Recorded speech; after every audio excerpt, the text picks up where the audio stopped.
கற்பார் ராமபிரானை அல்லால் மற்றும் கற்பரோ.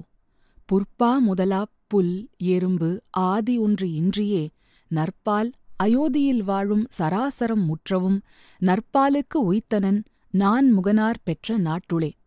நம்மாழ்வார் திருவாய்மொழி.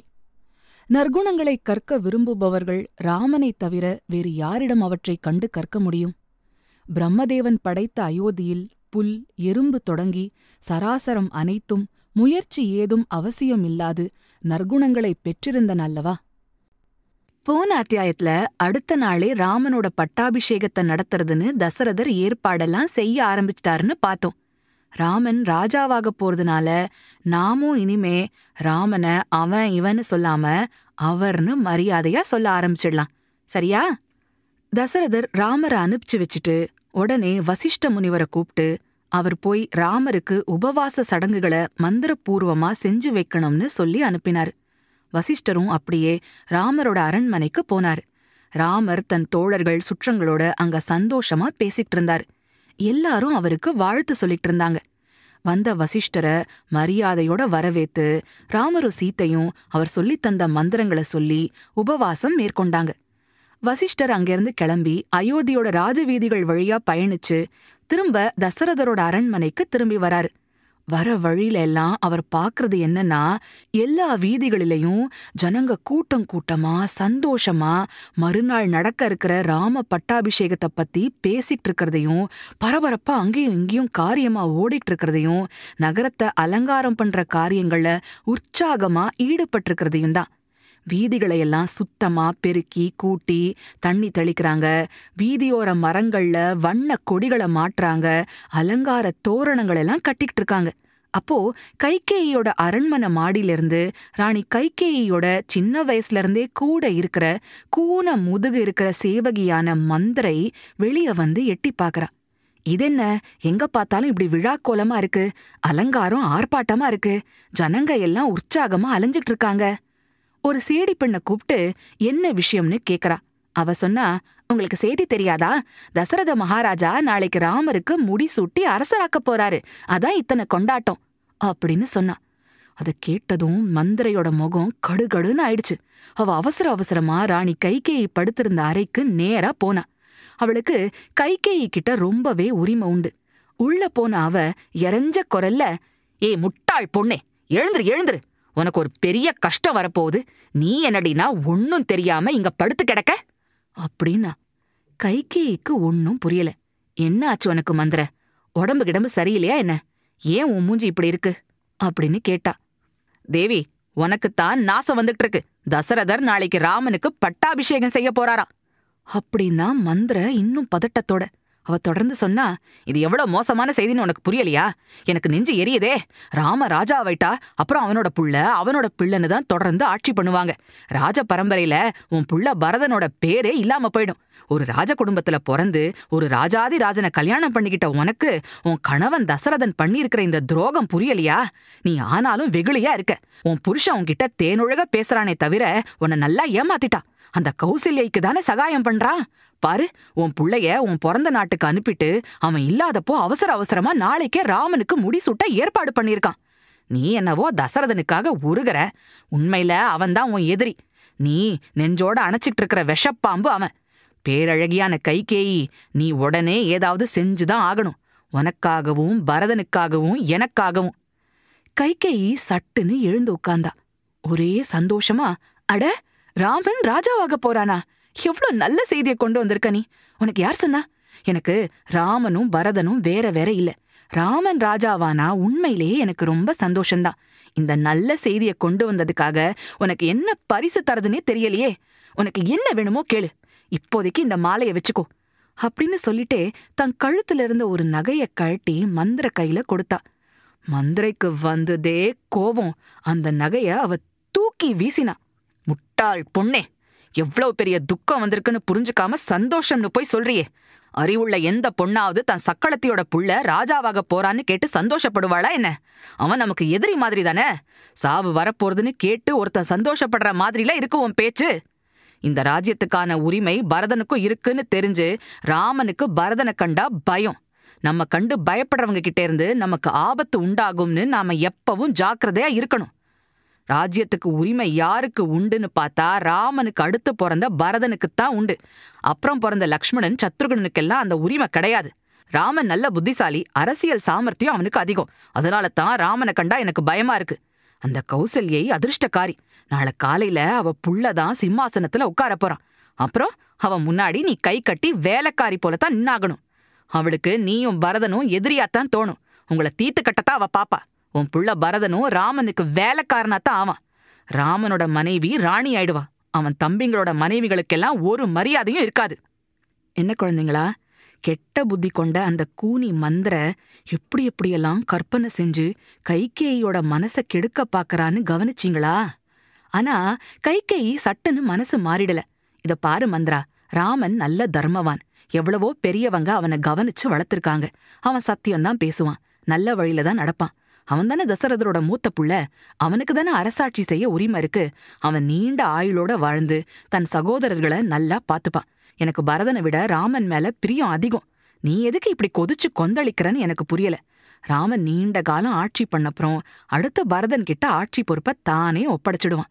இது உண்மையிலேயே சந்தோஷமா கொண்டாட வேண்டிய நேரம். நீ ஏன் தான் இப்படி பொறாமையில வேகறன்னு தெரியல. அதை கேட்டு மந்திரைக்கு துக்கம் இன்னும் அதிகமாயிடுச்சு. அவ விடவே இல்ல. மேலும் பேச ஆரம்பிச்சா. ஐயோ கைகேயி, நீ விவரம் இல்லாம ஏதோ பேசிட்டு இருக்க. ராமனுக்கு பின்னால அவனோட மூத்த புள்ளதானே ஆட்சிக்கு வருவான். எல்லா சகோதரர்களும் ஆட்சி பண்ணணும்னு வச்சா அப்புறம் ஒரே அடிதடி ஆயிடும். ஆக உன் புள்ள இப்போ ராஜாவாகலனா எப்பவுமே ஆக முடியாது. அவன் அப்புறம் அண்ணாத மாதிரிதான். உன்னோட நல்லதுக்குத்தான் நான் சொன்னேன். நீயோ புரிஞ்சுக்கவே மாட்டேங்கிற. நீ பரதனோட சின்ன வயசுல இருந்தே அவனை உன்னோட சகோதரனோட நாட்டுக்கு அனுப்பி வச்சுட்டே இருந்துட்ட. அதனால என்ன ஆச்சு? தசரதருக்கு பரதம் மேல பாசமே இல்லாம போச்சு. அவர் அவனோட நெருங்கி பழகி இருந்தா அவனுக்கு ஆதரவா இருக்கிற வாய்ப்பு இருந்திருக்கும். அது போச்சு.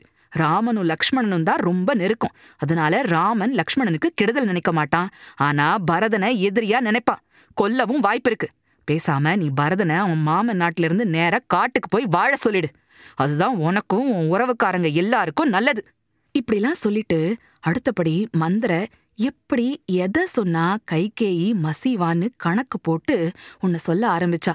இதோ பாரு கைகேயி, நீதான் தசரதருக்கு ரொம்பவே பிரியமான மனைவி அப்படிங்கிற கர்வத்துல நீ பல சமயம் கௌசல்யை கிட்ட மரியாதை இல்லாம திமிரா நடந்துகிட்டு இருக்க. இதான் சமயம்னு அவ இப்போ உன்னை பழிவாங்க பாப்பா. அதனால எப்படியாவது நீ பரதனை ராஜாவாக்க பாக்கணும். ராமனை காட்டுக்கு துரத்தி விட பாக்கணும். ஆமா, சொல்லிட்டேன். குழந்தைகளா, கரைப்பார் கரைத்தால் கல்லும் கரையும் அப்படின்னு ஒரு பழமொழி உண்டு. கேள்விப்பட்டிருக்கீங்களோ? அதோட அர்த்தம் என்னன்னு புரியலனா உங்க அப்பா அம்மா கிட்ட கேட்டு தெரிஞ்சுக்கோங்க. இப்படி விடாம மந்திர கெட்ட உபதேசம் பண்ணினதுல கைகேயி மனசு மாறிப்போச்சு. நீ சொல்றது சரிதான் மந்திரா. சரி, நான் உடனே ஏதாவது பண்றேன். ராமனை உடனே காட்டுக்கு அனுப்பி பரதனை ராஜாவாக்கியாகணும். அதை எப்படி செய்யறது? ஏதாவது வழி சொல்லு அப்படின்னா. அப்பாடா, இப்போவாவது உனக்கு உரைச்சுதே, ரொம்ப சந்தோஷம். சரி, அதுக்கான வழிய சொல்றேன், கேட்டுக்கோ. உனக்கு ஞாபகம் இல்லையா? முன்னாடி ஒரு சமயம் தேவர்களுக்கும் அசுரர்களுக்கும் போர் நடந்தப்போ தனக்கு உதவி செய்ய தேவர்களோட தலைவன் இந்திரன் தசரதரை தன் உதவிக்காக கூப்பிட்டான்.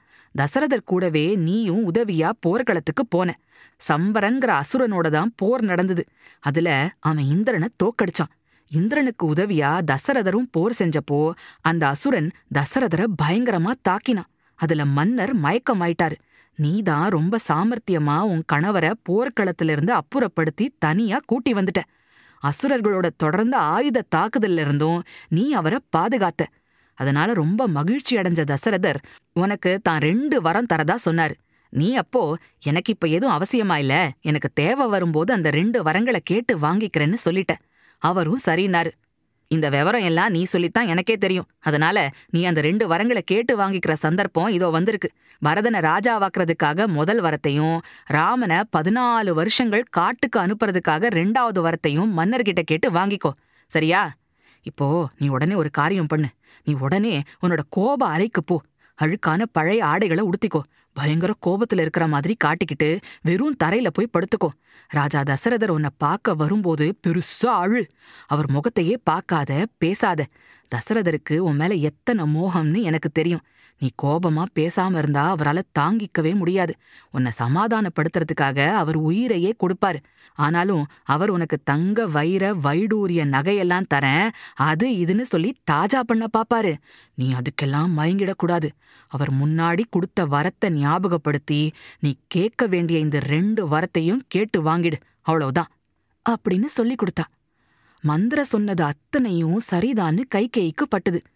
அடிப்படையில நல்லவளான கைகேயி மந்திரையோட கெட்ட உபதேசத்தால ஒரே அடியா மாறிப்போய் ஒரு சின்ன பொண்ணு மாதிரி அவ இழுத்த இழுப்புக்கு வந்துட்டா. ஆஹா மந்திரா, எவ்வளவு நல்ல வழியெல்லாம் சொல்லி தந்திருக்க. நீ இத்தனை நல்லவள்னு எனக்கு இத்தனை நாள் தெரியாம போச்சே. நான் பார்த்த கூனிகள்லயே நீதான் தலை சிறந்த புத்திசாலி. நீ எப்பவுமே என்னோட நல்லதுக்கு தான் பாடுபடுற. நீ சொல்லலனா எனக்கு இந்த தசரதரோட ஓர வஞ்சனை புரியாமலேயே போயிருக்கும். உன்னை பார்த்தா எனக்கு இப்போ நீ ஒரு பேரழகியோன்னு தோணுது. ராமன் காட்டுக்கு போய் பரதனும் ராஜாவாகட்டும், நான் உன் கூன் முதுகுக்கு ஒரு அழகான தங்க ஆபரணம் பண்ணி அலங்காரம் பண்றேனா இல்லையான்னு பாரு. ஊர்ல இருக்கிற எல்லா கூனிகளும் வந்து உன் கால்ல விழுந்து வணங்கி உனக்கு சேவை பண்ண வைக்கிறேன் அப்படின்னு சொல்லி பாராட்டினா. உடனே அவ மந்திரையையும் கூட்டிக்கிட்டு தன்னோட கோப அறைக்கு போனா. தன் நகைகளையெல்லாம் கழட்டிட்டு பழைய ஆடைகளை அணிஞ்சுக்கிட்டு தரையில படுத்துக்கிட்டா. எங்கேயாவது கைகேயி ராஜா பேச்சுல மயங்கி மனசு மாறிட போறாளேன்னு பயந்து மந்திரம் மறுபடியும் தான் சொன்னதையே திரும்ப திரும்ப சொல்லி கைகேயிக்கு நிஜமாவே தசரதர் மேல கோபமும் வெறுப்பும் வர அளவுக்கு பண்ணிட்டா. இந்த பாரு மந்திரா, இந்த ராஜா மட்டும் எனக்கு அந்த 2 வரத்தையும் தரலனா இனி ஆயுசு முழுக்க நான் சாப்பிட மாட்டேன், ஆடை அலங்காரம் பண்ணிக்க மாட்டேன், பட்டு மெத்தையில படுக்க மாட்டேன், இதோ இந்த இடத்துலயே கிடந்து உசுர விட்டுடுவேன், ஆமா அப்படின்னு சொல்லிட்டு அந்த அறையில இருட்டிலேயே தரையில படுத்து கிடந்தா. அப்புறம் என்னாச்சு? அத அடுத்த பகுதியில பார்க்கலாம். அதுக்கு முன்னாடி என் மனசுல தோணின ஒரு சின்ன தமாஷ்.